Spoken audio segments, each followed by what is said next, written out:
Hello, procrastinators! Remember this? The new show that I got bored of and wandered away from a few months ago? Well, it's back for one night only, just so I can say a fond farewell to this series' main nemesis. Like Batman's Joker, Charles Xavier's Magneto, or Liz Truss in Understanding Basic Economics, the Nerd³ show never quite got on with Google Stadia. In episode 2 of this series, I first spoke about the Stadia by saying it was going to die. Then, in February last year, I called time on Stadia when they shut down all of their development studios. Now, 80 episodes since we first talked about it, it's been killed deader than the pound. Seriously, Stadia is now so dead that there's a 10-mile queue to see its body.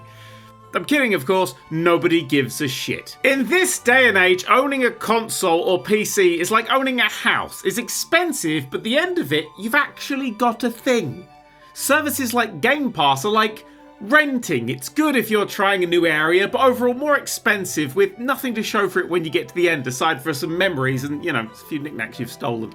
Stadia was like renting, but you only get the downstairs hallway and you had to pay a lump sum to access all of the other rooms individually. Also, the house is built on a fault line in a tornado zone, and the next door's neighbor kid is really into drums and insomnia. Actually, that's just modern renting. Anyway, the point is, it was a badly handled product. Honestly, services like Game Pass are great for trying a really wide variety of games, and streaming video games these days, it's remarkably good. I once got the opportunity to play the game Outriders early using a bit of software called Parsec, and aside from some graphical fidelity, the latency was barely noticeable. If you're the sort of person who plays so many fighting games that you parry handshakes, then maybe you'll see it, but for the average dolt like me, this stuff works. Stadia didn't work because of Google, the epitome of too many cooks for each decision. I could only imagine the amount of executives giving an opinion. And that's why Stadia launched as the cheaper, more expensive option, targeted hardcore gamers with a worse service than the one they currently have, and targeted the mainstream simultaneously by making it so complicated that even I have to reread everything about it when writing this to make sure that I understood how the bloody thing worked. It's been fascinating to watch, with almost every high-level choice being a mistake of some sort. They shuttered their own studios just as the majority of big players snapped up third-party developers left, right and centre. They turned down a Stadia-exclusive follow-up to Death Stranding because they didn't see a market for single-player games anymore.